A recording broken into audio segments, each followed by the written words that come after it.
अंदाज निश्चितच चुकलेला आहे. मी सुरुवातीलाच म्हटलं आपल्याकडच्या कुठल्याच स्ट्रॅटेजिक एक्सपर्टनी, मग ते एस्टॅब्लिशमेंटच्या आतले असतील किंवा बाहेरचे असतील, हे प्रेडिक्ट केलं नव्हतं की एवढ्या लार्ज स्केलवर वॉर होईल. रशियातली बहुसंख्य जनता याला सपोर्ट करताना दिसते. पूर्णतः प्रो युक्रेनियन किंवा पूर्णतः प्रो वेस्ट अशा प्रकारचा एक नॅरेटिव्ह पुश केला जातोय.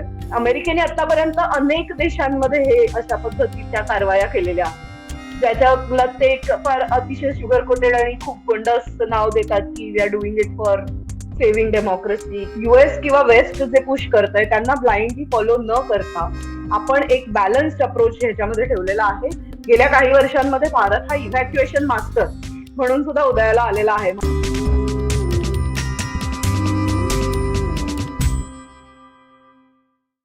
नमस्कार, मी विनायक पाचलक आणि थिंक बँकच्या बिहाइंड द सीन्स मध्ये तुम्हा सगळ्यांचं मनापासून स्वागत.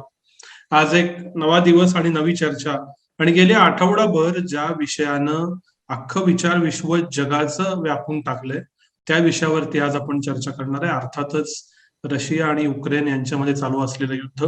आणि ही चर्चा करण्यासाठी आज माझ्या बरोबर आहेत JNU येथील प्राध्यापिका डॉक्टर रश्मिनी कोपरकर मॅडम. मॅडम, स्वागत आहे. तुम्ही पहिल्यांदाच थिंक बँकच्या प्लॅटफॉर्मवरती येत आहे आणि त्यांच्याशी मला वेगवेगळ्या गोष्टींवरती चर्चा करायची आहे. का घडतंय, कुठंपर्यंत आलंय, काय घडणार, कसं होणार, आंतरराष्ट्रीय विषयांचा त्यांचा जो अभ्यास आहे त्याच्यातून त्यांचा पर्स्पेक्टिव्ह समजून घ्यायचा आहे. सो मॅडम, पहिला प्रश्न हाच आहे की आता युद्ध सुरू होऊन सुद्धा जवळपास आठवडा होत आला. वेगवेगळ्या गोष्टी होत आहेत. आज बायडन म्हणाले की रशियाला आम्ही एअरस्पेस वापरू देणार नाही. वेगवेगळे सँक्शन्स लादले जात आहेत. काय दिसतंय या युद्धाचं चित्र? कुठंपर्यंत आलंय? चालू राहणार आहे? संपणार आहे? काय होणार आहे? नमस्कार, धन्यवाद विनायकजी, तुम्ही मला थिंक बँक मध्ये बोलायला बोलावलं. It's an honour for me. आणि विषयही तसाच गंभीर आहे आणि रेलेव्हंटही आहे. गेल्या म्हणजे युद्धाला जरी आज 7वा दिवस असला तरी जवळजवळ गेले 1-1.5 महिना आपण या सगळ्या चर्चा करतोय आणि एकूण परिस्थिती जी आहे ती खूप इव्हॉल्विंग आहे. रोज नवीन काहीतरी डेव्हलपमेंट समोर येतात. अगदी खरं सांगायचं तर आठवडाभर किंवा एक 10 दिवस आधी भारतातल्या कुठल्याच स्ट्रॅटेजिक एक्सपर्टनी एवढ्या लार्ज स्केलला युद्ध होईल हे प्रेडिक्ट केलेलं नव्हतं. म्हणजे फार तर फार डॉनबास पर्यंत जाऊन थांबतील किंवा तो भाग तोडतील युक्रेन पासून वगैरे असं आपल्याकडे म्हटलं जात होतं. पण इतक्या मोठ्या प्रमाणावर आणि लार्ज स्केल सगळ्याच सिटीज मध्ये अगदी क्यू पर्यंत सैन्य येऊन पोहोचलंय. त्यामुळे नक्की काय एंड गेम ह्यातून अपेक्षित आहे राष्ट्राध्यक्ष पुतीन यांना, किंवा ह्याचा परिपाक काय होईल, म्हणजे हे फक्त रशिया युक्रेन युद्ध राहील का अजून व्यापक स्वरूपात, म्हणजे इतर युरोपियन देश किंवा अमेरिकाही त्याच्यात काही एका वेगळ्या स्वरूपात उतरतील की काय, हे सगळं सध्या काहीच सांगता येत नाही. पण सध्याची जी परिस्थिती आहे त्यानुसार मी बॅकग्राऊंडनी सुरुवात करते की मुळात आपण रशिया हे सगळं का करतोय हे एकदा समजून घेतलं की आपल्याला त्याच्या पुढचं अनालिसिस करणं सोपं जाईल. अतिशय थोडक्यात मी सांगते. रशिया हे एक सभ्यता म्हणून जी उदयाला आली ती मुळात 10व्या शतकामध्ये कीव मधनच उदयाला आलेली आहे. म्हणजे सध्याची युक्रेनची जी राजधानी आहे कीव, तिथेच मुळात जे त्यावेळेला त्याला किवन रूस असं म्हणायचे, म्हणजे रशियन साम्राज्याचा उगम हा कुठेतरी तिकडे झालेला आहे. आणि त्यानंतर कालांतराने पुढे मॉस्कोला ती राजधानी शिफ्ट झाली आणि मग पूर्वेकडे विस्तार होत गेला रशियाचा. सांगण्याचा मुद्दा हा की कुठेतरी रशिया, युक्रेन आणि बेलारस किंवा आसपासचे जे प्रदेश आहेत या सगळ्या देशांचं किंवा राष्ट्रांचा उगम किंवा त्यांचं सांस्कृतिक सुरुवात ही कुठून तरी एकाच केंद्रातनं झालेली आहे.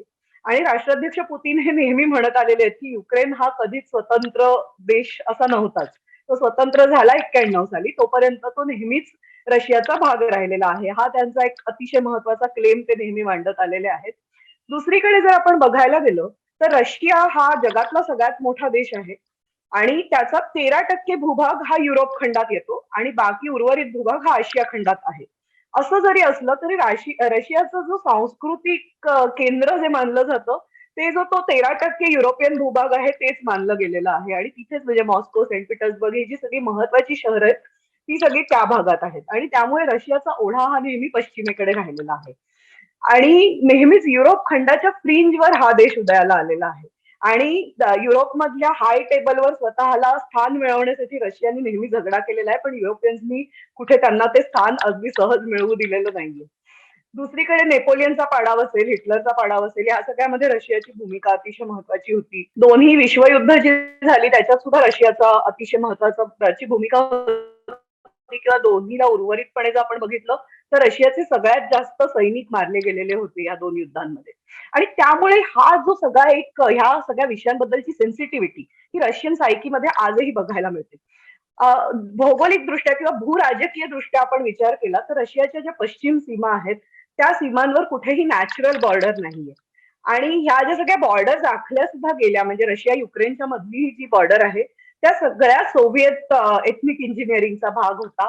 सोव्हिएत काळात त्यांचे जे काही कम्युनिस्ट विचारधारेतून आणि त्यांच्या ज्या पॉलिसीज होत्या त्यातून आलेले जे काही डायनामिक्स होते त्यातून ह्या सगळ्या सीमारेषा आखल्या गेल्या. बरं, त्यावेळेला हे सगळे एकाच सोव्हिएत युनियनचा भाग असल्यामुळे या सीमारेषांना फारसं महत्व नव्हतं. 91 साली सोव्हिएत युनियनचं विघटन झालं आणि त्यानंतर युक्रेन स्वतंत्र झाला. इतर 14 राष्ट्र सुद्धा, म्हणजे रशिया त्यातला मुख्य आणि इतर 15 देश त्यातून स्वतंत्र झाले. आणि त्यानंतर हे सगळेच डायनामिक्स बदलले. दरम्यान शीतयुद्धही संपलं. एकीकडे वॉर्सॉ पॅक्ट जो होता ज्याच्यात रशिया प्रणीत म्हणजे सोव्हिएत युनियनच्या बाजूने इतर पूर्व युरोपियन देश होते त्याचं विघटन केलं, तो विसर्जित केला एका अर्थाने. आणि त्याचबरोबर त्यावेळी रशियाला असं अपेक्षित होतं की नेटोचं सुद्धा विसर्जन केलं जाईल, कारण शीतयुद्ध संपल्यामुळे नेटोचा रेलेव्हन्स काही राहिला नाहीये असं रशियाने वारंवार मांडलेलं होतं आंतरराष्ट्रीय पातळीवर.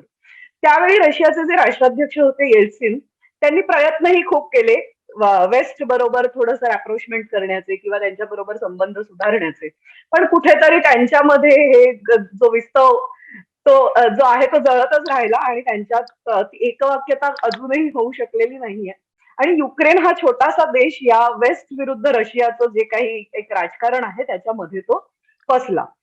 आता गेल्या काही वर्षांचा जर आपण इतिहास बघितला तर आपल्याला कलर्ड रिव्होल्युशन हा विषय माहित असेल. कलर्ड रिव्होल्युशन म्हणजे रशियाच्या आसपासचे जे देश आहेत, म्हणजे सोव्हिएत युनियन मधनं वेगळे झालेले देश, त्या सगळ्या देशांमध्ये कुठेतरी पाश्चिमी विचारधारेने प्रेरित अशा प्रकारचे प्रोटेस्ट घडवून आणले गेले. त्याला बऱ्यापैकी बाहेरूनही पाठिंबा होता आणि अंतर्गत सुद्धा, म्हणजे मी असं नाही म्हणणार की पूर्णपणेच एक्सटर्नली इंजिनियर्ड होते. बट ह्या अशा प्रकारचे जे काही तिकडे प्रोटेस्ट झाले त्याला पश्चिमी देशांनी कुठेतरी खतपाणी घातलं. आणि त्याची सुरुवात युक्रेनमधनं झाली. 2004 मध्ये युक्रेनमध्ये ऑरेंज रिव्होल्युशन झाली आणि रशिया धार्जिणं सरकार जे होतं त्याला उलथून टाकून तिकडे प्रो युरोप सरकार बसवण्यात आलं. त्यानंतर परत 2013 साली तीच घटनेची पुनरावृत्ती झाली. 2013 मध्ये सुद्धा त्यावेळेचे जे यानुकोविच रशिया प्रणीत प्रेसिडेंट होते त्यांना प्रोटेस्टच्या थ्रू हटवून नंतर नवीन प्रेसिडेंटला तिकडे बसवण्यात आलं. आणि ह्या सगळ्याचा कुठेतरी एक राग किंवा कुठेतरी एक आकस हा रशियाच्या मनात नेहमीच खदखदत राहिलेला आहे आणि त्याचा परिपाक पुढे क्रायमिया जोडून घेण्यामध्ये झाला 2014 मध्ये. आणि आता गेल्या 8 वर्षातही हे सगळं सुरूच आहे आणि आत्ताची जी घटना घडतीये. त्यामुळे ह्या दोन गोष्टी आपल्याला एक तर समजून घ्यायला हव्यात की रशियाचा जो पश्चिमी शेजार आहे त्याबद्दलची रशियाच्या मनात प्रचंड संवेदनशीलता किंवा एक प्रकारचा संशयाचा एक रवैया नेहमी राहिलेला आहे की काहीतरी आपल्याला ह्या दिशेने धोका उत्पन्न होईल. तसा तो मध्य आशियाई देशांच्या बाबतीत तेवढ्या प्रमाणावर दिसत नाही. पण हे जे देश आहेत पश्चिमी ह्याच्यात आणि त्याच्यात कुठेतरी युक्रेनचं EU मध्ये सामील होण्यासाठी जे प्रयत्न चालले आहेत किंवा नाटो मध्ये मेंबरशिप मिळवण्यासाठी जे चालू आहेत त्या सगळ्यामुळे रशियाच्या मनात एक सस्पिशन आणि रशियन सायकी ही अशी आहे. जवळजवळ 250 वर्ष ते मंगोल आक्रमणाखाली होते आणि इतर सुद्धा, म्हणजे जे वर्ल्ड वॉर्स किंवा हे जर बघितलं तर रशियानी खूप जीवितहानी बघितलेली आहे. आणि त्यामुळे त्यांच्या सायकीमध्ये ती एक भीती किंवा संशय हा नेहमी आलेला आहे की उद्या आपल्यावर काहीतरी हे येईल, नेटो आपल्या बॉर्डरवर येऊन उभी राहील, त्यापेक्षा आपणच आधी त्यांच्यावर आक्रमण करून त्यांना धडा शिकवू जेणेकरून ते पुढे कधी जाऊन आपल्याला त्रास देणार नाही. अशा प्रकारच्या या सायकीतनं हे घडलेलं आहे. आणि रशियाची वॉर्म वॉटर पोर्ट्स पण सगळी त्याच भागात आहेत, कारण रशियाचा जो उत्तरी किनारा आहे तो पूर्ण गोठलेला असतो वर्षाचे 6 महिन्यापेक्षा जास्त. त्यामुळे त्यांचं जे नेव्हल फ्लीट आणि ट्रेड या दोन्ही दृष्टीने त्यांना ब्लॅक सी अतिशय महत्वाचा आहे, जो युक्रेनच्याच दिशेने ते सगळं पण आहे. त्यामुळे ह्या सगळ्या मुद्द्यांना समजून घेतलं की आपल्याला आता हे लक्षात येईल की रशिया का करतोय. अर्थात आता सध्या पुतीन यांचा काय एंड गेम आहे, त्यांना नक्की काय म्हणजे पूर्णच नामोहरम करायचंय का कीव पर्यंत जाऊन नुसतं धडा शिकवून काहीतरी टॉक्स करून परत घेतील मागे, हे सगळं आता आपल्याला वेळच सांगेल. ज्या गोष्टी युक्रेनने करू नयेत असं रशियाला वाटतं, उदाहरणार्थ EU मध्ये जाऊ नये आणि नाटोत जाऊ नये. पण हे युद्ध सुरू झाल्या झाल्या उलट युक्रेन EU मध्ये जायची प्रोसेस स्पीडअप झाली आहे. त्यांनी ते EU मध्ये भाषण दिलं, ज्याला स्टँडिंग ओवेशन मिळालं. आणि कधी ना कधी बाकीच्या महासत्तांना किंवा बाकीच्या देशांना यात उतरावं लागेल जर काही युद्ध थांबलं नाही तर खरंच मग रशियाचा पर्पज जो आहे मूळ तो या युद्धानं सर्व होतोय का उलट तो डिफीट होतोय? अगेन ह्याच्यामध्ये आत्ताच काही सांगणं अवघड आहे, कारण सध्या तरी गेल्या 7 दिवसांचं जर आपण बघितलं, युक्रेननी EU मध्ये सामील होण्याची प्रक्रिया जी आहे ती 2016 पासून सुरू झालेली आहे. म्हणजे त्यांनी जे ऍप्लिकेशन पाठवलंय किंवा त्यांचा जो जो काही मेन एक EU युक्रेन कोऑपरेशनचा जो करार झालेला आहे तो 16 मध्येच झालाय. आणि आत्ताची जी घटना आहे त्याच्यात त्यांनी अपील केलंय की आमची मेंबरशिप तुम्ही एक्सपेडाईट करा अंडर स्पेशल सर्कमस्टन्सेस, कारण आता आम्ही अशा पद्धतीच्या वातावरणात जगतोय आणि त्यामध्ये आपण सगळ्यांनी एक असणं हे गरजेचं आहे, म्हणून तुम्ही एक्सपेडाईट करून आम्हाला लवकरात लवकर मेंबरशिप द्या. अशी स्वाक्षरी झाली. आता मेंबरशिप लगेच मिळेल, कारण त्याच्यात त्या सगळ्यात बाकी देशांचं अप्रुव्हल पाहिजे. इतर पेपरवर्कही बरंच असतं. कुठल्या इंटरनॅशनल ऑर्गनायझेशन मध्ये जायचं म्हणजे, बरं EU म्हणजे त्यांचा आर्थिक विषय आहे सगळा, ती गणितं ते आता मांडतील पुढे. त्यामुळे मेंबरशिप तर आता म्हणजे पुढच्या काही काळात मिळू शकेल. रशियाचा सगळ्यात मुख्य जो आकस आहे तो असा आहे की ठीक आहे, तुम्हाला व्यापार करायचा आहे, तुम्हाला आर्थिक जे काही संबंध वाढवायचे ते वाढवा, पण कुठेतरी सामरिक क्षेत्रात जेव्हा या बाकीच्या सगळ्या सत्ता युक्रेनमध्ये हस्तक्षेप करायला लागल्या त्यावेळेला रशिया जास्त अलार्म झाला आणि तो एक विषय. दुसरीकडे सध्या जर आपण बघितलं तर सगळेच युरोपीय देश आणि अमेरिका आणि त्याच्याबरोबर जगभरातले इतर अनेक देश हे एका स्वरात बोलताना आपल्याला दिसत आहेत आणि ते निदान इन प्रिन्सिपल तरी युक्रेनला सपोर्ट करतायत. पण आता ते फिजिकली सपोर्ट करतील की नाही, त्या पद्धतीचं ते एक रिस्क किंवा त्या प्रकारचं एक स्ट्रॅटेजिक कॅल्क्युलेशन काय त्यांच्या मनात आहे, हा एक वेगळा विषय आहे. पण सध्या जर आपण बघितलं तर फिजिकली युक्रेन एकटा पडलेला दिसतोय आपल्याला. म्हणजे डायरेक्ट त्यांच्या सोबत कोणी अजून आलेलं नाहीये. फार तर फार आर्म्स ड्रील्स वगैरे सुरू आहेत की आम्ही तुम्हाला सैन्य नाही, कुमक पाठवतो किंवा हे काही इक्विपमेंट पाठवतो, मिलिटरी हार्डवेअर काही पाठवतो वगैरे, अशा पद्धतीचे काही करार सुरू आहेत. पण त्या पलीकडे रशियावर आर्थिक निर्बंध लादणं सोडून किंवा कुठेतरी स्टेटमेंट्स आणि UN मध्ये वोट वगैरे हे याच्या पलीकडे फारसं अजून काही ग्राउंडवर घडलेलं नाहीये. त्यामुळे इथून पुढे काय होणार हे आपल्याला सध्या सांगता येणार नाही. पण हा वाद वाढत जाणार आहे. रशिया आणि वेस्ट यांच्यामधला तो नेहमीच राहिलेला आहे तसा. आणि त्याच्यामध्ये आता म्हणजे सध्या आपण ज्या तंत्रज्ञानाच्या युगात राहतोय त्याच्यात केवळ फिजिकल वॉरफेअर न राहता हे कुठेतरी हायब्रिड वॉरफेअर मध्ये बदलताना दिसतंय आपल्याला. त्याच्यामध्ये मग सायबर वॉरफेअर पण असेल किंवा इन्फॉर्मेशन आणि नॅरेटिव्ह वॉरफेअर सुद्धा या दोघांमध्ये सुरू आहे आणि त्यात मात्र रशिया पूर्णपणे एका बाजूला पडलेला दिसतोय आणि बाकी जवळजवळ सगळं जग हे एकत्र येताना दिसतंय. त्यामुळे हा सगळ्याच पातळ्यांवर हा संघर्ष सुरू राहणार आहे पुढचा काही काळ. नाही, हा फार म्हणजे ह्या उत्तरातून खूप प्रश्न समोर येतात. पहिला प्रश्न हा आहे की असं झालं 1991 म्हणजे 90 नंतर शीतयुद्ध संपल्यानंतर की अमेरिकेचं राज्य देशावर आलं. असं म्हणतात की 2008 नंतर पोस्ट अमेरिकन वर्ल्ड चालू झालं की ज्याच्यात मल्टिपल प्लेयर्स असतील.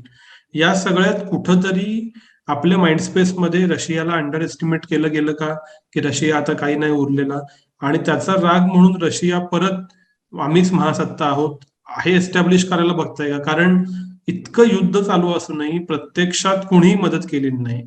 असं दुसरी एक नॅरेटिव्ह चालू आहे की अमेरिकाचे जो बायडन आता सगळ्यात वीक म्हणून समोर येत आहेत आणि रशिया परत समोर येत आहे मोठ्या ताकदीनं, धाडस करतंय, युद्ध कोरी करतंय.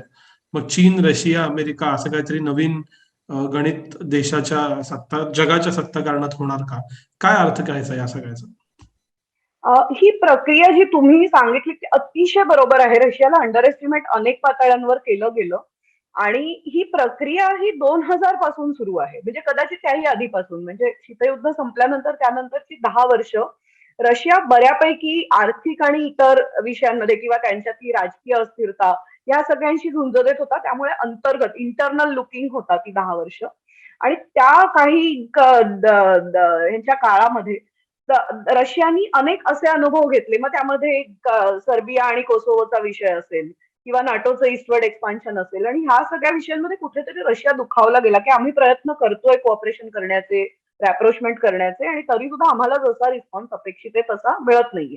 मी मगाशी म्हटलं तसं इतिहासात सुद्धा रशियाला कुठेही आपल्यातली एक सत्ता असं म्हणून स्वीकारलं गेलेलं नाहीये. त्यांना नेहमी असं थोडं फ्रिंजवरच ठेवलं गेलेलं आहे. तोच प्रकार परत आता सुद्धा घडताना दिसला. आणि 2000 मध्ये पुतीन राष्ट्राध्यक्ष झाल्यानंतर त्यांनी हा सगळा विषय थोडासा एक रशिया फर्स्ट किंवा नॅशनल इंटरेस्ट फर्स्ट किंवा restoration of Russian big power status वगैरे अशा पद्धतीचे त्यांनी एक स्टेटमेंट द्यायला किंवा त्या दृष्टीने पावलं टाकायला सुरुवात केली. दुसरीकडे रशिया आपल्याला माहितीच आहे की गॅस, जो नॅचरल गॅस आहे त्याच्यामध्ये रशिया नंबर 1 आहे.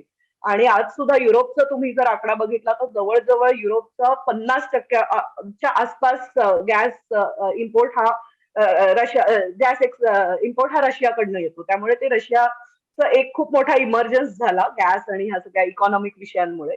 दुसरीकडे पुतीन यांनी 2005 साली असं स्टेटमेंट दिलं की dissolution of Soviet Union was one of the biggest catastrophe of the 20th century. आणि ते कुठेतरी रिस्टोअर करणं, आता अर्थात ते सगळ्याच देशांना स्वतःमध्ये सामील नाही करून घेऊ शकत, पण हे जे सगळे त्यांच्या आसपासचे देश आहेत त्यांना ते नियर अब्रॉड असं म्हणतात.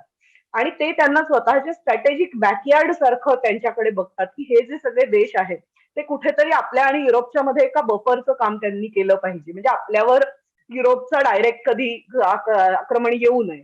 आणि म्हणून हे जे सगळे देश आहेत त्यांच्याशी एक वेगळ्या प्रकारची सेन्सिटिव्हिटी किंवा त्यांच्याशी वेगळ्या प्रकारचं एक पॉलिटिकल, मग त्यामध्ये युरेशियन इकॉनॉमिक युनियन असेल किंवा कलेक्टिव्ह सिक्युरिटी ट्रिटी ऑर्गनायझेशन, ह्या 2 संघटना आहेत ज्याच्यामध्ये युक्रेन दोन्हीचा मेंबर नाहीये, पण रशियाचा नेहमीच असा एक आग्रह राहिलेला आहे की पोस्ट सोव्हिएत देशांनी ह्या 2 संघटनांना सामील व्हावं, त्यांच्यामध्ये सदस्यता मिळवावी वगैरे. तर हे जे सगळे विषय आहेत ते पुतीन यांनी, बरं हे आज घडलेलं नाहीये. 2008 मध्ये जर आपण बघितलं तर रशियानी जॉर्जियामध्ये अशाच प्रकारची कारवाई केली होती. एवढ्या मोठ्या स्केलवर नव्हतं झालं, पण जॉर्जियाचे सुद्धा 2 जे ब्रेकअवे रिजन्स होते, साऊथ ओसेशिया आणि अबखाझिया, ते त्यांनी तोडले होते जॉर्जियापासून. त्यानंतर 2014 मध्ये क्रायमिया झालं आणि आता 2022, म्हणजे ठराविक 6, 7, 8 वर्षांच्या अंतराने ते स्वतःचं एक महत्व पुन्हा एस्टॅब्लिश करण्याचा प्रयत्न करत राहतात. त्याच्यामध्ये कुठेतरी पुतीन यांचं जे डोमेस्टिक अप्रुव्हल आहे त्याचा सुद्धा रोल आहे, कारण असं काही घडलं आता सुद्धा, जर तुम्ही आपल्याकडे भारतात हे फारसं दाखवलं जात नाही, पण रशियन लँग्वेज मध्ये जे मीडिया रिपोर्ट्स येतात त्याच्यात रशियातली बहुसंख्य जनता याला सपोर्ट करताना दिसते की what Putin is doing is right, it's for our own national interest, अशा पद्धतीचा एक त्यांचा एक मतप्रवाह आपल्याला दिसतो. आणि त्यामुळे तो एक विषय झाला की डोमेस्टिक अप्रुव्हल रेटिंग सुद्धा आहे.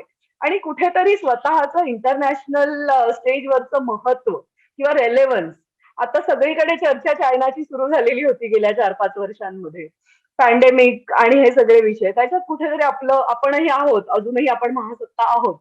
तर हाही एक त्या गोष्टीचा, म्हणजे अगेन तो जो मी मगाशी विषय बोलले की त्यांचा माइंडसेट किंवा त्यांची सायकी की कुठेतरी स्वतःचा रेलेव्हन्स सारखा एस्टॅब्लिश करत राहायचा, त्याचा सुद्धा रोल या सगळ्यामध्ये दिसून येतो.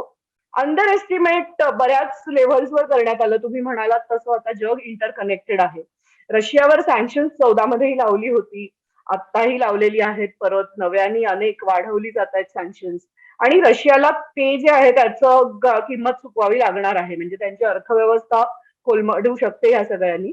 पण त्याचबरोबर हे जे सगळे देश आहेत, खास करून युरोपियन देश, अमेरिका खूप लांब आहे, त्यांना फारसा फरक पडत नाही, पण युरोपियन देश स्वतःच्या साधन संपत्तीसाठी पूर्णतः रशियावर अवलंबून आहे.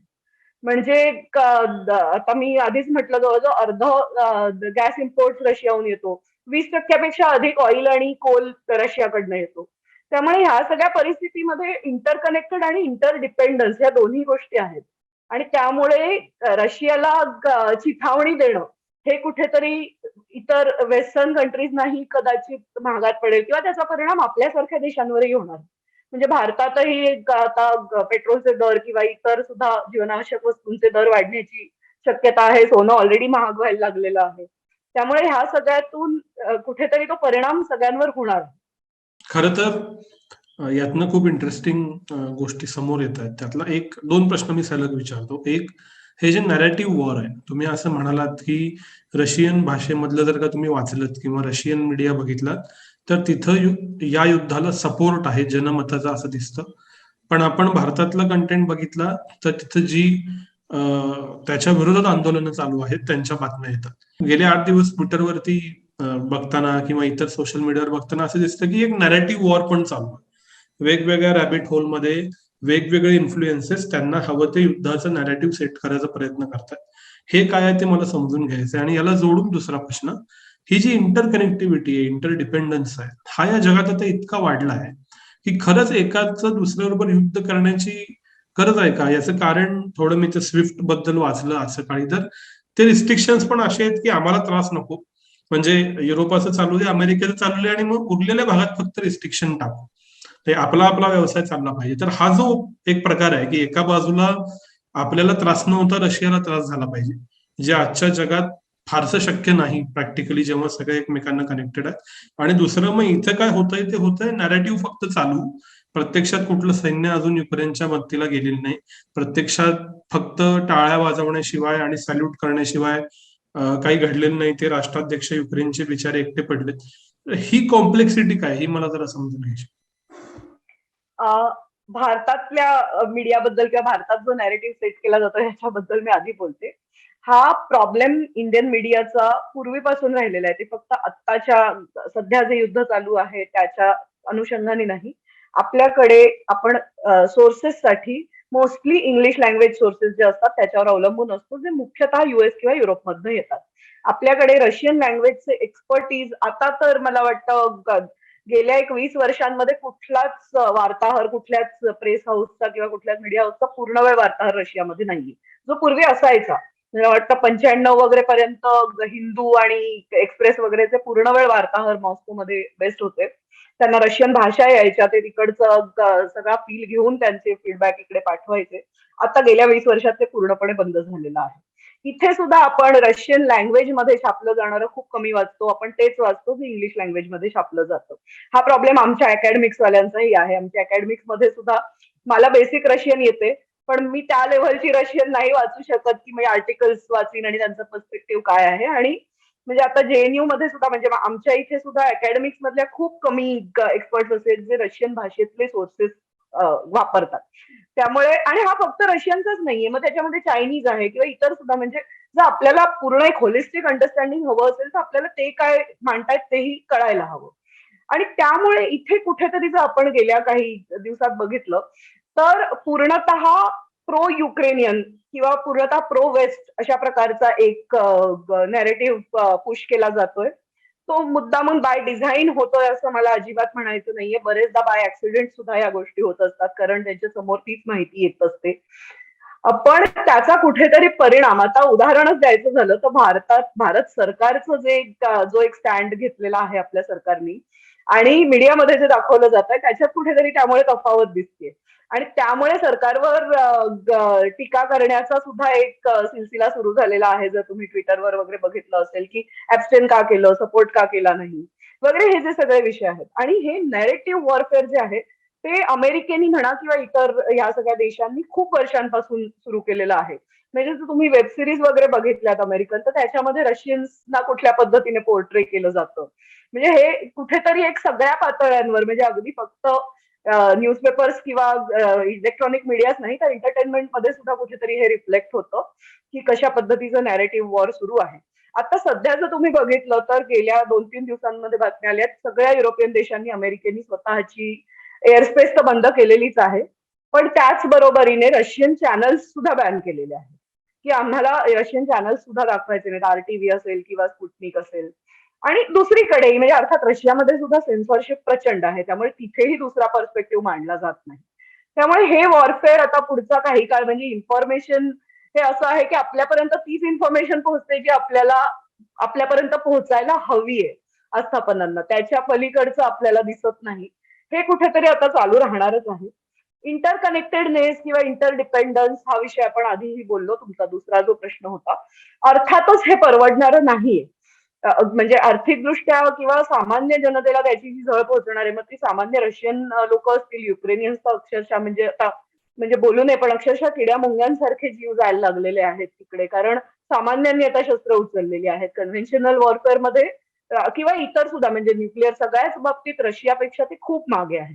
आणि त्यामुळे अशा पद्धतीचं युद्ध हे सस्टेन करणं युक्रेनसाठी आणि तेही एकटं पडलेलं असताना अतिशय अवघड आहे. त्यामुळे जीवितहानी आणि सगळं डिस्प्लेसमेंट सुद्धा खूप झालेली आहे.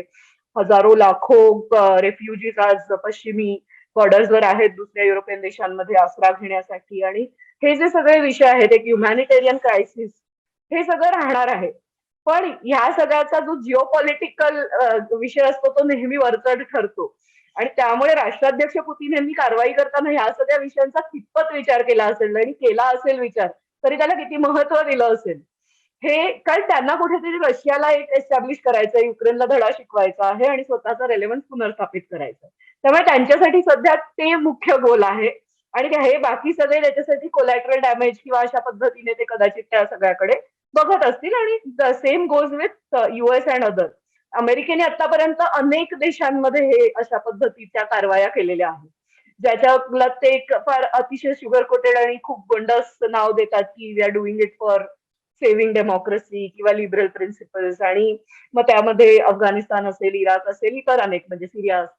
आणि आता सुद्धा जर तो नरेटिव्ह आपण बघितला तर कुठेतरी एक तो रेसिझम म्हणा म्हणजे की युक्रेनमध्ये कसं हे सगळं होऊ शकतं. They are part of a civilised world, it's not Afghanistan किंवा अशा पद्धतीचं जे एक नरेटिव्ह सेट केला जातोय की इथे कसं होऊ शकतं, युरोपमध्ये कसं होऊ शकतं.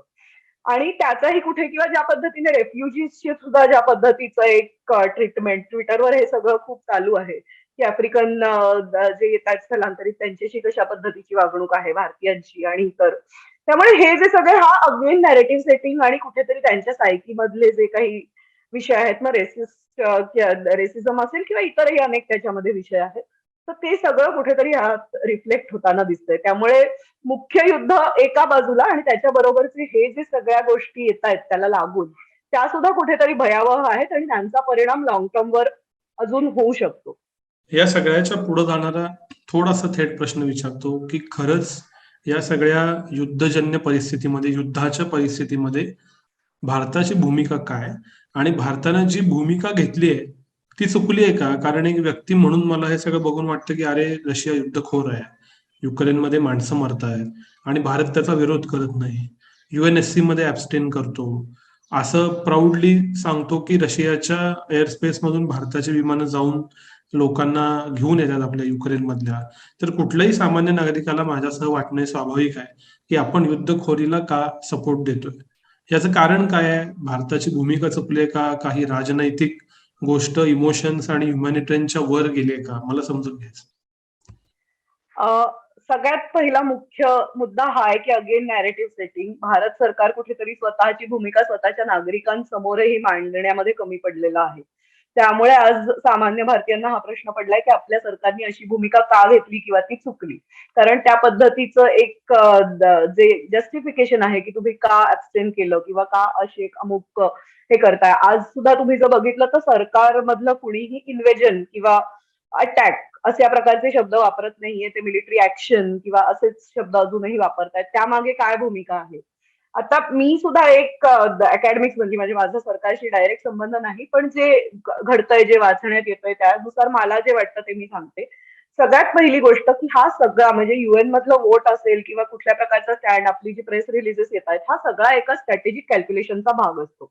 आपण ज्या पद्धतीने आपण असं गप्पा मारताना बोलू शकतो तशा प्रकारची भाषा त्या स्टेटमेंट्स मध्ये आपण लिहू शकत नाही. कारण अतिशय सांभाळून आपल्याला पावलं टाकायला लागतात. सध्याचे हे जे दोन्ही इन्व्हॉल्ड देश आहेत त्या दोन्ही देशांशी आपले उत्तम संबंध आहेत. रशियाशी आपले किती चांगले संबंध आहेत हे आपल्याला नव्याने सांगायची गरज नाही. आपलं 50% जास्त मिलिटरी इम्पोर्ट जो आहे तो रशियाकडनं येतो. आणि इतर बाबतीत सुद्धा म्हणजे रशियाला आपण एक special and privileged strategic partner असं म्हणतो. आणि असं असताना सुद्धा आपण रशियाच्या बाजूनी मतदान केलेलं नाहीये.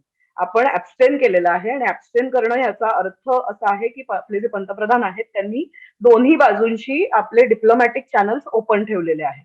जर गेल्या 8 दिवसात आपण बघितलं तर आपले प्राईम मिनिस्टर आणि आपले परराष्ट्र मंत्री हे प्रत्येक दोन्ही बाजूंच्या त्यांचे जे काउंटर पार्ट्स आहेत त्यांच्याशी सातत्याने चर्चा करताना दिसत आहेत. एक दिवस मोदी पुतीन यांच्यात चर्चा होते, त्याच्या दुसऱ्याच दिवशी मोदी झेलेन्स्की यांनाही फोन करतात आणि त्यांच्याशी सुद्धा चर्चा करतात. तिसरी गोष्ट, जे युरोपियन देश आहेत, आता काल मला वाटतं जवळजवळ 4 का 5 युरोपियन काउंटर पार्ट्सशी मोदींनी चर्चा केलेली आहे. त्यामुळे ऍब्स्टेन करणं हे आपल्या सरकारच्या दृष्टीने स्ट्रॅटेजिक कॅल्क्युलेशनचा भाग अशासाठी आहे की कोणाचीच एकाची ब्लाइंडली बाजू न घेता, युएस किंवा वेस्ट जे पुश करतंय त्यांना ब्लाइंडली फॉलो न करता आपण एक बॅलन्स्ड अप्रोच ह्याच्यामध्ये ठेवलेला आहे, जेणेकरून आपण दोघांशीही एक डिप्लोमॅटिक चॅनल ओपन ठेवणं किंवा चर्चेचा मार्ग मोकळा ठेवणं हा प्रकार केलेला आहे. आणि जो सध्याची भारताची जी पोझिशन आहे त्या दृष्टीने मला तरी योग्य वाटतो. दुसरी गोष्ट, सगळ्यात महत्वाचं आपलं कन्सर्न आहे की आपले तिकडे हजारो विद्यार्थी अजूनही अडकून पडलेले आहेत आणि ते आपल्याला सोडवून आणायचे आहेत. आणि त्यातले बरेचसे विद्यार्थी, तुम्ही आता जो उल्लेख केला की रशियन एअरस्पेस आपल्याला वापरावी लागेल, कारण आपले आता जितके उर्वरित नागरिक तिकडे अडकून पडलेत त्याच्यापैकी जवळजवळ अर्धे हे खार्किव किंवा तिकडच्या भागात आहेत, जे रशियन सीमेला लागून आहे आणि जे वेस्टर्न सीमेपर्यंत पोहोचू शकत नाहीयेत. तर त्यांना सोडवणं हा सुद्धा भारत सरकार पुढचं सगळ्यात, कारण किती झालं तरी शेवटी आपल्याला आपल्या नागरिकांना वाचवून सोडवून आणणं हे सगळ्यात सध्या टॉपमोस्ट प्रायोरिटी आपल्यासाठी आहे. आणि त्यासाठी हे दोन्ही देश आणि त्याच बरोबरीने पश्चिम सीमेवरचे सगळे देश, जे काही 4-5 देश आहेत, त्यांच्याशी आपण सातत्याने बोलताना दिसतोय आणि त्यांच्या बरोबर कॉपरेट करून त्या आपल्या मुलांना परत आणताना दिसतोय. त्यामुळे सध्या टॉपमोस्ट प्रायोरिटी भारतासाठी ती आहे. ऑलरेडी आपण मला वाटतं काहीतरी 3,000-1,000च्या वर मुलांना आणलेलं आहे परत, आणि बरेचसे आता ऑलरेडी पश्चिमी देशांमध्ये जाऊन म्हणजे पश्चिम सीमेवरचे जे देश आहेत तिथे जाऊन वाट बघतायत त्यांना फ्लाईट मिळण्याचा. अजूनही बरेचसे क्यू मध्ये किंवा खार्किव किंवा इतर देशात अडकलेले आहेत. आणि म्हणून ह्या सगळ्या गोष्टींचा सुद्धा त्या कॅल्क्युलेशन मध्ये कुठेतरी विचार करावा लागतो. म्हणजे आपण ब्लाइंडली की ठीक आहे सगळे म्हणतायत आणि कुठेतरी भारताच्या डेमोक्रेटिक क्रेडेन्शियल्सवर केवळ त्यांनी ऍब्स्टेन केलं म्हणून प्रश्न उभे केले जात आहेत. तर ह्याचा अर्थ असा नाही, म्हणजे आपल्या पंतप्रधानांनी म्हणजे एक व्यापक विदेश नीती जरी आपण गेल्या काही वर्षांची बघितली तर एक बॅलन्स्ड अप्रोचने आपण चालतोय. आपण कुठलीच एक बाजू घेतलेली नाहीये. आपण एकीकडे अमेरिकेबरोबर क्वाड सुद्धा करत आहोत आणि त्याचबरोबर आपण RIC किंवा ब्रिक्स अशा पद्धतीचे जे संघटना आहेत त्यांच्यामध्ये सुद्धा तेवढेच ऍक्टिव्ह आहोत. आपण आता SCO चे मेंबर आहोत. आपल्या आसपासचे जे स्ट्रॅटेजिक रिजनल ब्लॉक्स आहेत त्यांच्याशी सुद्धा, किंवा छोट्या देशांबरोबरचे जे संबंध सुधारणं. आता युक्रेन क्रायसिस मध्ये हा विषय अतिशय महत्वाने पुढे येतोय की गेल्या कैक वर्षांमध्ये हे जे पोलंड, स्लोव्हाकिया, हंगेरी हे जे देश आहेत तिथे फारशी भारतीय व्हिजिट्सच झालेल्या नव्हत्या हाय लेवलच्या. पण गेल्या काही वर्षात पंतप्रधान सातत्याने तिथे जात राहिलेले आहेत. जयशंकर किंवा त्याआधी सुषमा स्वराज त्यांच्या बरोबर वाटाघाटी करत राहिलेले आहेत.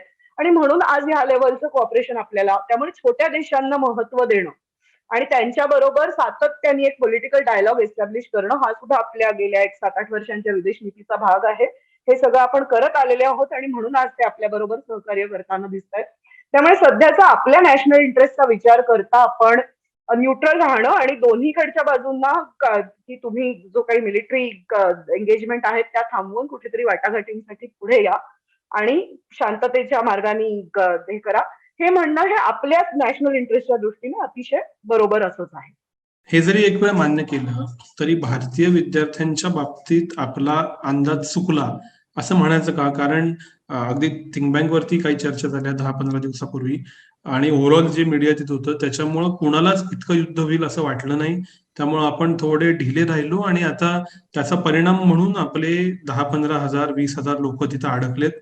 इथं आपला अंदाज चुकला असं म्हणायचं का? आणि याला पॅरलल प्रश्न की आपण निदान आणायचा प्रयत्न करतोय आपल्या लोकांना, पण इतर देश तेही करत नाहीये.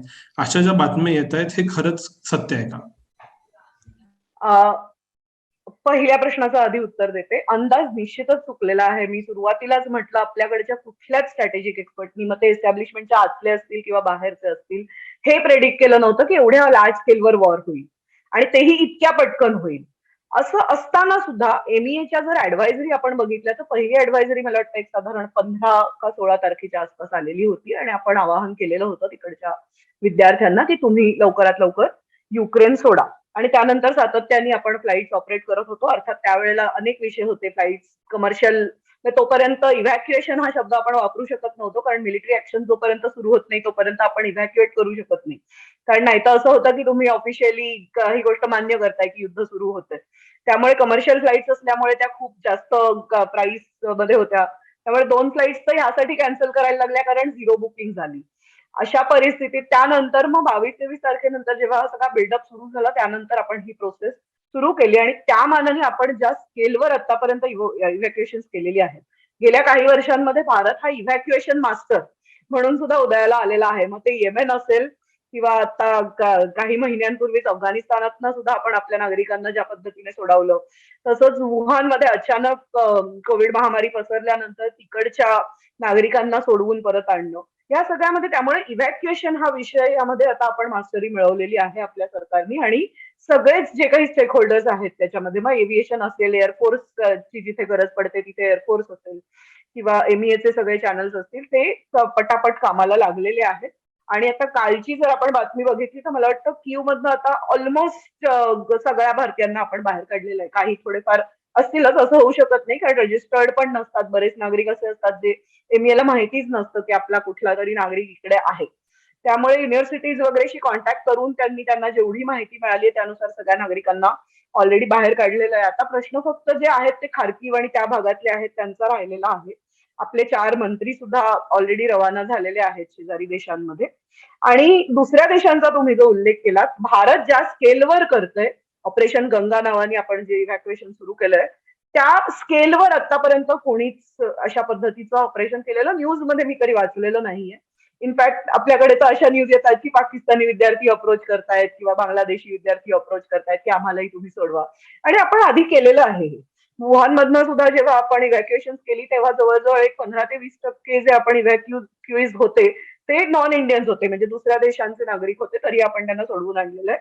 कालच युएन मध्ये आपले जे तिकडचे प्रतिनिधी आहेत श्री तिरुमूर्ती त्यांनी सुद्धा हे जाहीर केलेलं आहे की भारत फक्त आपल्याच विद्यार्थ्यांना असं नाही भारतीय उपखंडातल्या इतर विद्यार्थ्यांना सुद्धा पुढे जाऊन आम्ही सोडवायचा प्रयत्न करू असं त्यांनी म्हटलेलं आहे. त्यामुळे ह्या सगळ्या विषयांमध्ये आपण कधीच फक्त भारतीयांनाच घेऊन येऊ वगैरे असा प्रकारचं आणि एक आता तर एअरफोर्सने आपण ह्युमॅनिटेरियन एड सुद्धा पाठवलेली आहे कारण युक्रेनमध्ये पण जो एक फूड शॉर्टेज किंवा इतर प्रकारचं मेडिसिन्स आणि या सगळ्या प्रकारचा जो शॉर्टेज निर्माण होतोय सगळेच देश करतात तसं आपणही ह्युमॅनिटेरियन एडही पाठवत आहोत. त्यामुळे आपल्या सरकारला जेवढं शक्य आहे लिमिटेड हे काही युद्ध डायरेक्टली आपला काही रोल आहे किंवा आपण काही त्याच्यात फार करू शकतो किंवा आपण फॉर किंवा अगेन्स्ट वोट टाकल्याने काही खूप फरक पडेल असं नाहीये कारण आपण फिजिकली खूप लांब आहोत.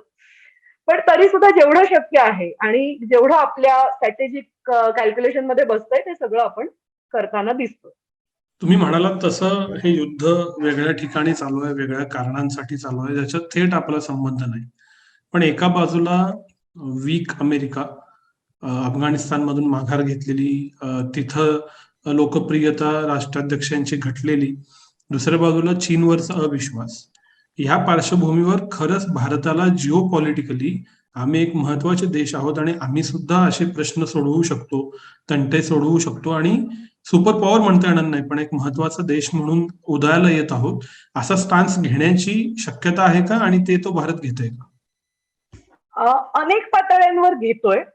डायरेक्ट इन्व्हॉल्वमेंट आपली काही नसली तरी मी जसं म्हटलं ज्या अर्थी ह्या जे मुख्य 2 देश आहेत त्यांचे आणि इतर सुद्धा महत्वाच्या देशांचे पंतप्रधान किंवा राष्ट्राध्यक्ष वारंवार आपल्या पंतप्रधानांशी बोलतायत तिथेच कुठेतरी हे सिद्ध होतं की आपल्या पंतप्रधानांची भूमिका काय आहे ह्याचा त्यांच्या थिंकिंग मध्ये किंवा त्यांच्या नॅरेटिव्ह बिल्डिंग मध्ये कुठेतरी नक्कीच त्यांना एक वापर होऊ शकतो की भारताने सुद्धा किंवा मोदींनी सुद्धा सपोर्ट केलं आहे वगैरे. युक्रेनचे जे इकडचे अँबॅसेडर आहेत ते तर रोज नवीन नवीन स्टेटमेंट देताना दिसत आहेत की तुम्ही आम्हाला सपोर्ट करा आणि कधी कधी फार फनी सुद्धा स्टेटमेंट येत आहेत त्यांच्याकडनं. बट अगेन तो भाग वेगळा. त्यामुळे आपल्याला जे सध्या आपल्या ज्या स्ट्रॅटेजिक इंटरेस्ट आहेत त्यानुसार जे गरजेचं आहे आणि किंबहुना मी म्हणते त्याच कारणासाठी आपण जे अब्स्टेन केलंय त्याला महत्व आहे कारण ह्या भूमिकेचं रशियानी सुद्धा स्वागत केलेलं आहे की तुम्ही बॅलन्स अप्रोच घेतलेला आहे. त्यामुळे आपण कुठे रशियाला सुद्धा नाराज करत नाही आहोत आणि कुठेतरी ह्या बाजूनी सुद्धा चॅनल्स ओपन ठेवून त्यांच्याशी सुद्धा वाटाघाटी करताना दिसतो आहोत. दुसरीकडे सगळ्यात महत्वाचं सध्या हे आहे की आपल्याला चीनचं दर 1-2 वर्षातनं चीनच्या सुद्धा कुरापती मग ते डोकलाम असेल त्यानंतर गलवान असेल हे सुरूच आहे आणि त्यामुळे कुठेतरी स्वतःला आत्मनिर्भर करणं, स्वतःला डिफेन्सच्या विषयामध्ये स्वावलंबी करणं आणि आपली जी काही फोर्सेस आहेत त्यांना स्ट्रेंथन करणं, कुठल्याही एका देशावर अवलंबून न राहता, रशियावरचं आपलं अवलंबित्व अजूनही खूप जास्त आहे, ते कुठेतरी कमी करण्यासाठी एक बॅलन्स्ड डिफेन्स कोऑपरेशन करणं आणि त्यासाठी मग युएस बरोबरची काही डील्स असतील किंवा फ्रान्स बरोबर, इस्रायल सारखा देश असेल, ह्या सगळ्या देशांनाही त्यासाठी महत्व आहे की कुठेतरी एक बॅलन्स्ड डिफेन्स रिलेशन्स आपल्याला एस्टॅब्लिश करायला लागतील आणि ह्यापैकी कोणावरच पूर्णपणे अवलंबून न राहता किंवा अति अवलंबून न राहता आपल्याला मग मग त्यामध्ये आत्मनिर्भर किंवा मेक इन इंडिया वगैरे मध्ये जे डिफेन्स सेक्टरमध्ये आपण आता जी नवीन प्रोडक्शन सुरू केली आहेत त्याचंही महत्व आहे. अर्थात ही एक लॉंग टर्म प्रोसेस आहे आणि ते सुरूच राहणार आहे किंवा सीमावर्ती प्रदेशांमध्ये इन्फ्रास्ट्रक्चर बिल्डिंग.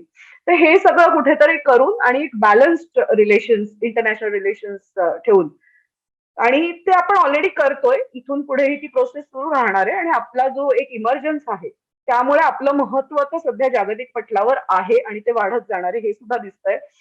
कोविडमध्ये सुद्धा आपण ज्या प्रकारे व्हॅक्सिन्सचा सप्लाय केला, म्हणजे कालच मी न्यूज पाहिली की जे झेलेन्स्की प्रेसिडेंट आहेत त्यांनी गेल्या वर्षी इंडियन मेड व्हॅक्सिन घेतलेलं होतं. म्हणजे आपण त्या महामारीमध्ये सुद्धा एक इम्पॉर्टंट ऍक्टर म्हणून पुढे आलो आणि इतरही अनेक विषय आहेत. क्वाड मध्ये आपण आहोत किंवा इंडियन ओशन मधला आज एक अतिशय इंडो पॅसिफिक मधला एक अतिशय महत्वाचा पिलर म्हणून आपण उदयाला येतोय आणि त्यामुळे आता असं राहिलेलं नाहीये की आपण अमेरिकेवर किंवा रशियावर अवलंबून आहोत. कुठेतरी ते सुद्धा म्हणजे भारत सुद्धा त्यांच्यासाठी इंडिस्पेन्सिबल झालेला आहे. त्यामुळे युएस स्ट्रॅटेजिक सर्कल्समध्ये कुठेतरी नाराजी याविषयीची व्यक्त केली जाते की भारताने अबस्टेन केलं. पण त्याचबरोबर भारताशी संबंध पूर्णपणे बिघडवणं हे अमेरिकेला सुद्धा आता परवडणारं नाहीये. येत्या म्हणजे आता जे काही ज्या पद्धतीचा आपला इमर्जन्स आहे त्या काळामध्ये. आणि म्हणूनच या सगळ्या कॅल्क्युलेशन्सचा विचार करून आपलं सरकार जे काही पावलं उचलायची ती उचलतोय. सो तुम्ही माझ्या खरं तर मी जो प्रश्न विचारणार होतो त्याचंही उत्तर दिलं की भारतानं काय शिकलं पाहिजे. तर भारतानं ऍज अ देश म्हणून स्ट्रॅटेजिक लेवलला काय केलं पाहिजे, काय शिकलं पाहिजे हे तर तुमच्याकडून समजलं. पण एक छोटा मुद्दा शेवटचा प्रश्न म्हणून विचारतो की भारतीय नागरिकांनी या सगळ्यातून काय बोध घेतला पाहिजे याचं कारण थोडंसं देतो की जी माझ्यासारखी म्हणजे मिलेनियल त्याच्या आधीची पिढी असेल तर त्यांनी युद्ध नाही बघितली. कारगिलच्या वेळी कदाचित आम्ही 4-5 वर्षाचे होतो आणि जी आजचे तरुण आहेत त्याच्या पलीकडचे त्यांना तर एकदम शांत बऱ्यापैकी सगळ्या गोष्टी बघण्यात आला आणि एक पीसफुल पिरियड मध्ये भारतीय जनता वाढलेली आहे. गेल्या 2-3 वर्षात अचानक युद्ध वाढली, म्हणजे अचानक कोविड आला, युद्ध वाढली आणि परिस्थिती पटकन बदलली. ही कदाचित फर्स्ट टाइम एक्सपिरियन्स भारतीय नागरिकांसाठी आहे. तर सामान्य भारतीय नागरिकांना या सगळ्या प्रकरणातनं काय शिकायला पाहिजे? 2-3 पातळ्यांवर ही शिकवण आहे. पहिली गोष्ट, युद्ध झाली नाहीत असं नाही. अफगाणिस्तानात युद्ध गेली 20 वर्ष सुरू होतं. पण ते अफगाणिस्तान आहे, हे युक्रेन आहे, त्यामुळे आपल्याकडे कव्हरेजचा सुद्धा फरक पडतो. दुसरी गोष्ट, कारगिल जेव्हा झालं म्हणजे आपल्या पिढीने जे युद्ध शेवटचं बघितलं ते कारगिलच असेल. त्यानंतर गेल्या 20-1 वर्षात काही झालेलं नाहीये आणि त्याआधी 71ची युद्ध जेव्हा झालं तेव्हा आपण कुणीच नव्हतो. पण कारगिलच्या वेळेला मीडिया आणि सोशल मीडियाचा रोल इतक्या मोठ्या प्रमाणावर वाढला नव्हता.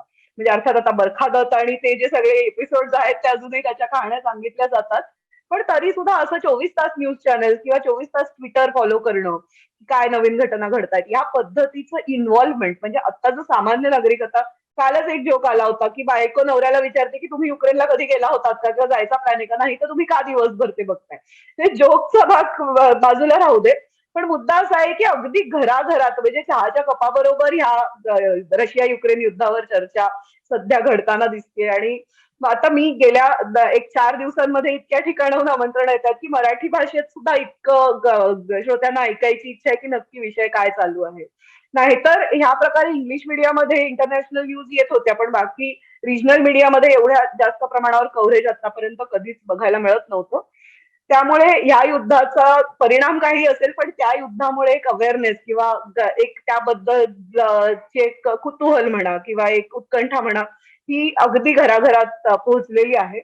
त्यामध्ये मी हेच सांगेन की परत कुठेतरी आपण जो सुरुवातीपासून तो मुद्दा परत परत म्हणतोय की कुठेतरी नॅरेटिव्ह बिल्डिंग किंवा इन्फॉर्मेशन वॉरफेअर हा विषय तिथेही येतो. आपल्यापर्यंत तीच माहिती पोहोचते जी आस्थापनांना, आपल्या आस्थापना म्हणजे मी भारत सरकार अशा अर्थाने म्हणत नाहीये, पण त्यामध्ये इतरही अनेक ऍक्टर्स असतात. सोशल मीडियाचे स्वतःचे एक आस्थापना असतात, ट्विटरचं स्वतःचं एक पॉलिसी असते. त्यांना जी माहिती आपल्यापर्यंत यायला हवी आहे, तीच ती माहिती आपल्यापर्यंत पोहोचते. त्यामुळे थोडासा एक बॅलन्स्ड व्ह्यू पॉइंट घेणं, विषय काय आहे ते थोडंसं मुळापासून समजून घेणं आणि बाकी ह्या सगळ्या विषयांमध्ये अ, महागाई असेल किंवा हे तर झळ तर पोहोचणारच आहे. आपल्याकडच्या सामान्य नागरिकांना सुद्धा पोहोचणारच आहे. ह्या सगळ्याच्या पलीकडे जाऊन अजून एक मुद्दा मला ह्यामध्ये महत्वाचा वाटतो. एमईएतले जे काही आहेत कॉन्टॅक्ट त्यांच्याबरोबर गेल्या काही दिवसात बोलणं झालं. तर असं लक्षात येतं की आपले विद्यार्थी मोठ्या प्रमाणावर बाहेर शिकायला जातात आणि जनरली सगळं फार पीसफुली होतं. बाहेर शिकायला जातात, त्यानंतर अनेकदा सेटल होतात किंवा आपली डिग्री घेऊन परत येतात आणि फारसा पण क्रायसिस सिच्युएशन जेव्हा येते अशा प्रकारची जी खूप कमी वेळा येते म्हणजे 0.5% पण नाहीच. पण क्रायसिस सिच्युएशनच्या वेळी मात्र आपल्याला आपल्या सरकारची आठवण येते. त्यानंतर आपण रजिस्ट्रेशन करायला जातो. आपल्याला भारत सरकार किंवा आपली जी मिशन्स आहेत ती वारंवार सांगतात की तुम्ही दुसऱ्या देशात शिकायला आलात की आमच्याकडे येऊन रजिस्टर करा की आम्ही आहोत आणि आता जितके डिप्लोमॅट्स टीव्हीवर येत आहेत ते सुद्धा हेच म्हणतायत की आपली मुलं आली शिकायला की रजिस्टर करत नाहीत. त्यामुळे एमईए कडे निश्चित आकडाच नसतो की एक्झॅक्टली किती विद्यार्थी आहेत. त्यामुळे ह्याबद्दलचा सुद्धा एक अवेअरनेस क्रायसिस सिच्युएशन मध्ये फक्त ह्याचा उपयोग होतो, इतर वेळी होतो असं नाही, पण ते कुठेतरी एक आपल्या विद्यार्थ्यांना आणि कुठेतरी नागरिकांना की अति पॅनिक न करता आहेत आपले विद्यार्थी आहेत, पण ज्या पद्धतीने एक ते सुद्धा वॉरफेअर चालवलं जातंय की सरकार काही करत नाहीये, इतकी मुलं तिकडे अडकली आहेत किंवा ज्या पद्धतीचे व्हिडिओ फिरतायत. हा पण कुठेतरी एक इन्सेन्सिटिव्हिटीचा भाग आहे, कारण जितकं शक्य आहे तेवढं सगळं केलं जातंय आणि त्यामुळे थोडासा एक पॅनिक सिच्युएशन अवॉइड करणं अशा पद्धतीच्या क्रायसिसमध्ये हे अर्थात आता हे आज किंवा उद्या शिकवून येणारी गोष्ट नाहीये. हे कुठेतरी एक लाँग टर्म अंडरस्टँडिंगचा किंवा मॅच्युरिटीचा भाग असतो आणि ते हळूहळू येतं आणि अशा परिस्थितीमध्ये त्याचा कुठेतरी कस लागत असतो. सरकारच्या सुद्धा जी काही एस्टॅब्लिशमेंट्स आहेत त्याचाही अशाच परिस्थितीत कस लागत असतो. नाहीतर एरवी काही आपल्याला वेळ पडत नाही मिशन्स मध्ये जाण्याची किंवा एम्बसीज मध्ये काय कार्यक्रम चालतात वगैरे पाहण्याची. अशा वेळी त्यांनाही त्यांच्या ड्युटीज निभावायच्या असतात आणि तेही कमी पडतातच, नक्कीच कमी पडतात. त्यामुळे हे सगळे मुद्दे आहेत. युद्ध खूप शिकवतं असं म्हणतात. या चर्चेतून समजलं की युद्ध चालू असताना सुद्धा किती बॅकड्रॉपला गोष्टी चालू असतात आणि किती कॉम्प्लेक्स ही प्रोसिजर आहे. काय शिकवेल युद्ध माहित नाही, पण आतापर्यंतच्या घटनांवरचं खूप सविस्तर सखोल विश्लेषण तुमच्याकडून आम्हाला ऐकायला मिळालं. त्याबद्दल थिंक बँकच्या सर्व प्रेक्षकांकडून तुमचे आभार. शक्यतो रशियाबद्दल परत बोलायला लागू नये अशी अपेक्षा करू या युद्धाबद्दल, पण वेगवेगळ्या विषयांवरती तुमच्याशी पुन्हा पुन्हा संवाद साधायला आवडेल. पण आज इथंच थांबूया. खूप खूप आभार. धन्यवाद. Thank you so much बोलावल्याबद्दल.